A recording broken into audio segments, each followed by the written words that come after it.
Frankenstein by Mary Shelley. Chapter 16. Cursed, cursed Creator, why did I live? Why in that instant did I not extinguish the spark of existence which you had so wantonly bestowed? I know not. Despair had not yet taken possession of me. My feelings were those of rage and revenge. I could with pleasure have destroyed the cottage and its inhabitants and have glutted myself with their shrieks and misery. When night came, I quitted my retreat and wandered in the wood, and now, no longer restrained by the fear of discovery, I gave vent to my anguish in fearful howlings. I was like a wild beast that had broken the toils, destroying the objects that obstructed me and ranging through the wood with a stag-like swiftness. Oh, what a miserable night I passed! The cold stars shone in mockery, and the bare trees waved their branches above me. Now and then the sweet voice of a bird burst forth amidst the universal stillness. All save I were at rest or in enjoyment. I, like the arch-fiend, bore a hell within me, and finding myself unsympathized with, wished to tear up the trees, spread havoc and destruction around me, and then to have sat down and enjoyed the ruin. But this was a luxury of sensation that could not endure. I became fatigued with excess of bodily exertion and sank on the damp grass in the sick impotence of despair. There was none among the myriads of men that existed who would pity or assist me. And should I feel kindness towards my enemies? No, from that moment I declared everlasting war against the species. And more than all, against him who had formed me and sent me forth to this insupportable misery. The sun rose. I heard the voices of men and knew that it was impossible to return to my retreat during that day. Accordingly, I hid myself in some thick underwood, determining to devote the ensuing hours to reflection on my situation. The pleasant sunshine and the pure air of day restored me to some degree of tranquillity. And when I considered what had passed at the cottage, I could not help believing that I had been too hasty in my conclusions. I had certainly acted imprudently. It was apparent that my conversation had interested the father in my behalf, and I was a fool in having exposed my person to the horror of his children. I ought to have familiarized the old Lacey to me, and by degrees to have discovered myself to the rest of his family, when they should have been prepared for my approach. But I did not believe my errors to be irretrievable, and after much consideration I resolved to return to the cottage, seek the old man, and by my representations win him to my party. These thoughts calmed me, and in the afternoon I sank into a profound sleep. But the fever of my blood did not allow me to be visited by peaceful dreams. The horrible scene of the preceding day was forever acting before my eyes. The females were flying and the enraged Felix tearing me from his father's feet. I awoke exhausted, and finding that it was already night, I crept forth from my hiding place and went in search of food. When my hunger was appeased, I directed my steps towards the well-known path that conducted to the cottage. All there was at peace. I crept into my hovel and remained in silent expectation of the accustomed hour when the family arose. That hour passed. The sun mounted high in the heavens, but the cottagers did not appear. I trembled violently, apprehending some dreadful misfortune. The inside of the cottage was dark, and I heard no motion. I cannot describe the agony of this suspense. Presently 2 countrymen passed by, but pausing near the cottage they entered into conversation, using violent gesticulations. But I did not understand what they said, as they spoke the language of the country, which differed from that of my protectors. Soon after, however, Felix approached with another man. I was surprised, as I knew that he had not quitted the cottage that morning, and waited anxiously to discover from his discourse the meaning of these unusual appearances. "Do you consider," said his companion to him, "that you will be obliged to pay 3 months' rent and to lose the produce of your garden? I do not wish to take any unfair advantage, and I beg therefore that you will take some days to consider of your determination." "It is utterly useless," replied Felix. "We can never again inhabit your cottage. The life of my father is in the greatest danger, owing to the dreadful circumstance that I have related. My wife and my sister will never recover from their horror. I entreat you not to reason with me any more. Take possession of your tenement and let me fly from this place." Felix trembled violently as he said this. He and his companion entered the cottage, in which they remained for a few minutes, and then departed. I never saw any of the family of de Lacey more. I continued for the remainder of the day in my hovel, in a state of utter and stupid despair. My protectors had departed, and had broken the only link that held me to the world. For the first time the feelings of revenge and hatred filled my bosom, and I did not strive to control them, but allowing myself to be borne away by the stream. I bent my mind towards injury and death. When I thought of my friends, of the mild voice of de Lacey, the gentle eyes of Agatha, and the exquisite beauty of the Arabian, these thoughts vanished, and a gush of tears somewhat soothed me. But again when I reflected that they had spurned and deserted me, anger returned, a rage of anger, and unable to injure anything human, I turned my fury towards inanimate objects. As night advanced, I placed a variety of combustibles around the cottage, and after having destroyed every vestige of cultivation in the garden, I waited with forced impatience until the moon had sunk to commence my operations. As the night advanced, a fierce wind arose from the woods and quickly dispersed the clouds that had loitered in the heavens. The blast tore along like a mighty avalanche, and produced a kind of insanity in my spirits that burst all bounds of reason and reflection.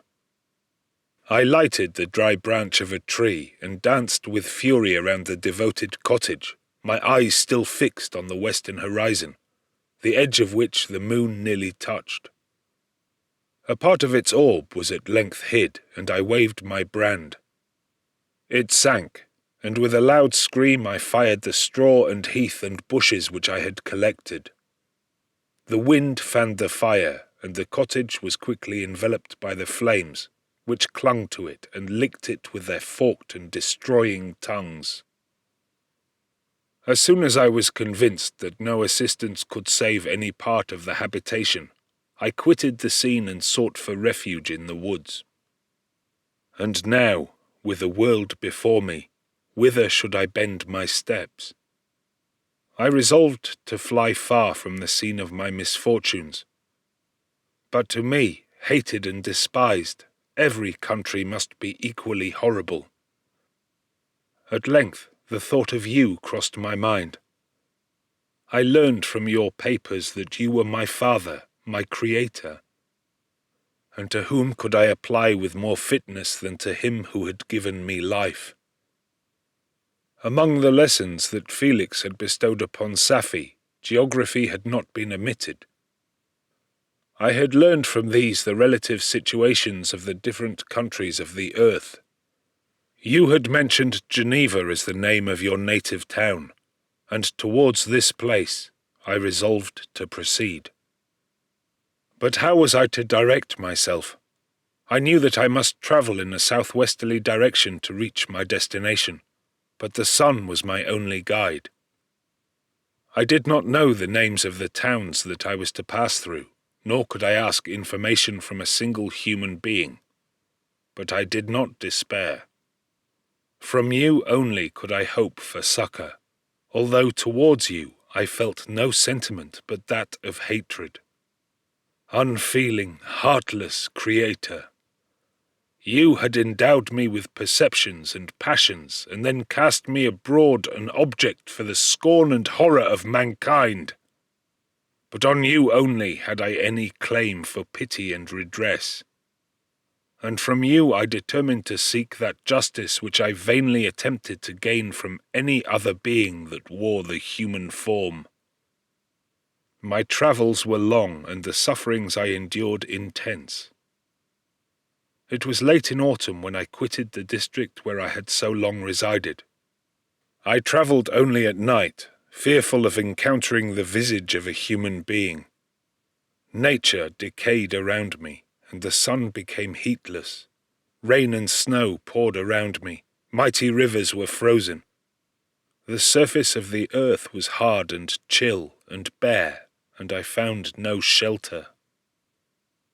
O earth, how often did I imprecate curses on the cause of my being! The mildness of my nature had fled, and all within me was turned to gall and bitterness. The nearer I approached to your habitation, the more deeply did I feel the spirit of revenge enkindled in my heart. Snow fell, and the waters were hardened, but I rested not. A few incidents now and then directed me, and I possessed a map of the country. But I often wandered wide from my path. The agony of my feelings allowed me no respite.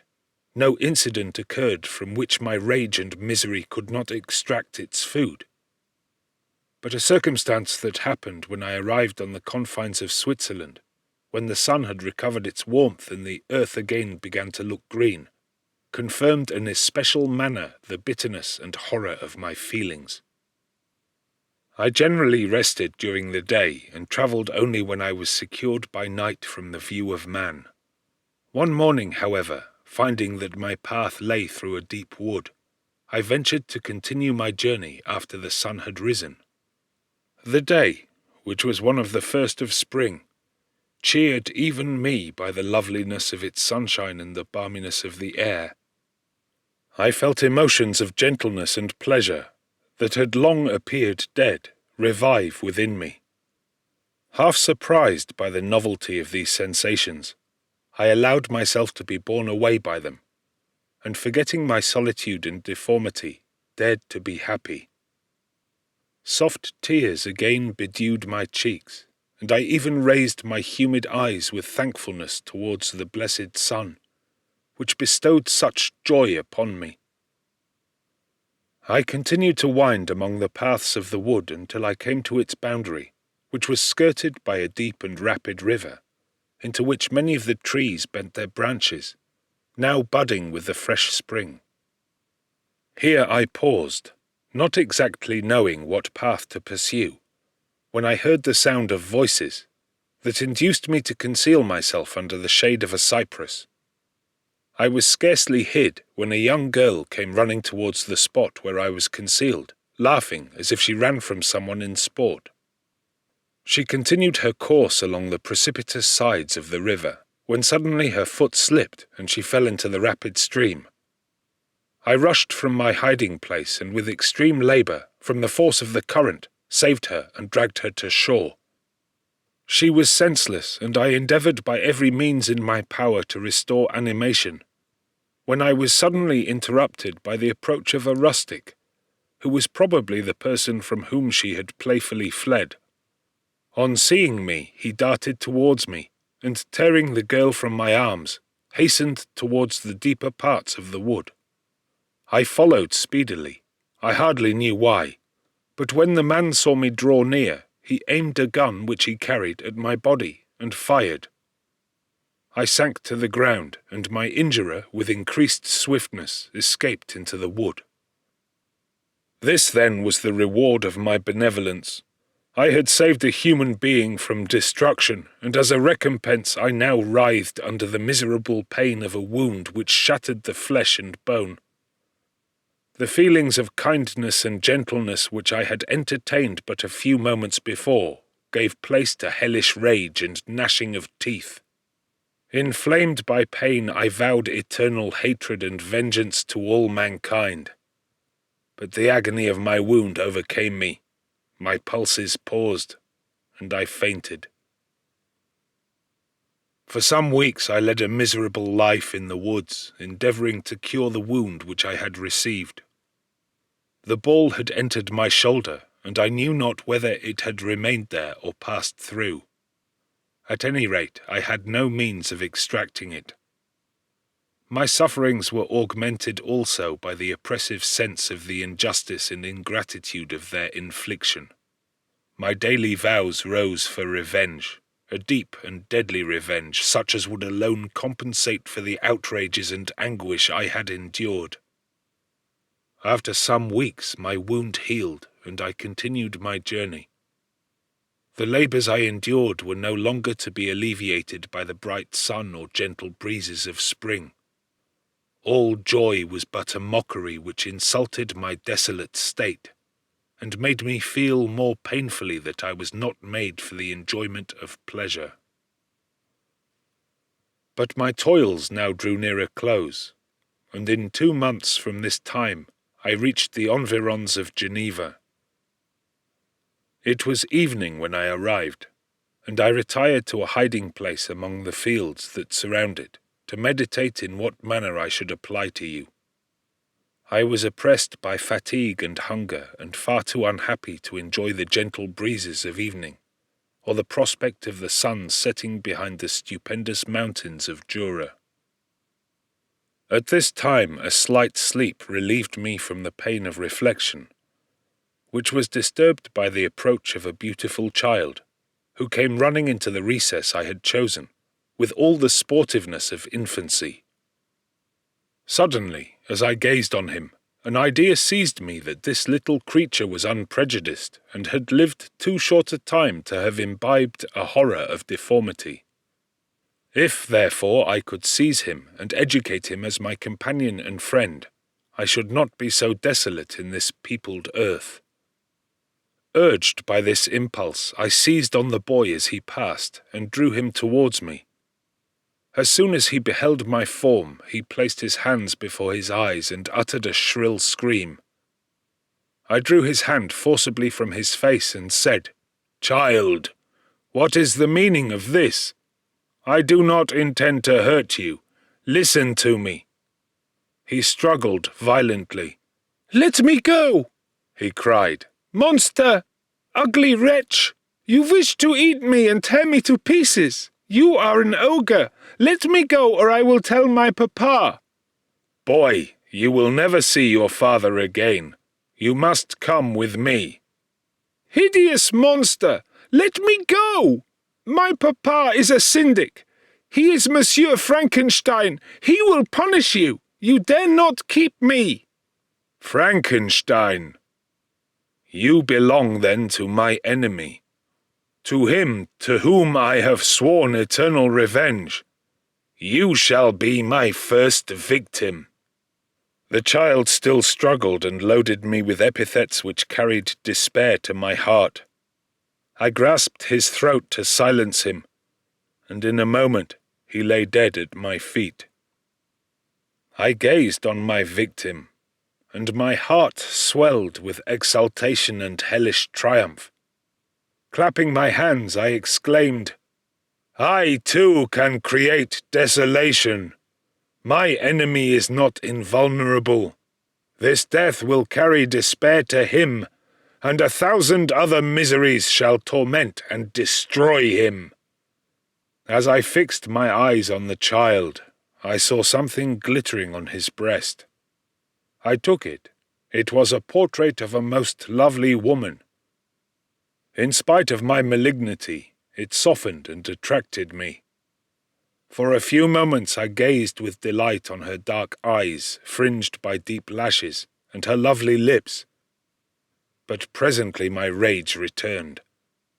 I remembered that I was forever deprived of the delights that such beautiful creatures could bestow, and that she whose resemblance I contemplated would, in regarding me, have changed that air of divine benignity to one expressive of disgust and affright. Can you wonder that such thoughts transported me with rage? I only wonder that at that moment, instead of venting my sensations in exclamations and agony, I did not rush among mankind and perish in the attempt to destroy them. While I was overcome by these feelings, I left the spot where I had committed the murder, and seeking a more secluded hiding place, I entered a barn which had appeared to me to be empty. A woman was sleeping on some straw. She was young, not indeed so beautiful as her whose portrait I held, but of an agreeable aspect and blooming in the loveliness of youth and health. Here, I thought, is one of those whose joy-imparting smiles are bestowed on all but me. And then I bent over her and whispered, "Awake, fairest, thy lover is near. He who would give his life but to obtain one look of affection from thine eyes. My beloved, awake." The sleeper stirred. A thrill of terror ran through me. Should she indeed awake and see me and curse me and denounce the murderer? Thus would she assuredly act if her darkened eyes opened and she beheld me. The thought was madness. It stirred the fiend within me. Not I, but she shall suffer. The murder I have committed because I am forever robbed of all that she could give me. She shall atone. The crime had its source in her, be hers the punishment. Thanks to the lessons of Felix and the sanguinary laws of man, I had learned now to work mischief. I bent over her and placed the portrait securely in one of the folds of her dress. She moved again, and I fled. For some days I haunted the spot where these scenes had taken place, sometimes wishing to see you, sometimes resolved to quit the world and its miseries forever. At length I wandered towards these mountains, and have ranged through their immense recesses, consumed by a burning passion which you alone can gratify. We may not part until you have promised to comply with my requisition. I am alone and miserable. Man will not associate with me, but one as deformed and horrible as myself would not deny herself to me. My companion must be of the same species and have the same defects. This being, you must create.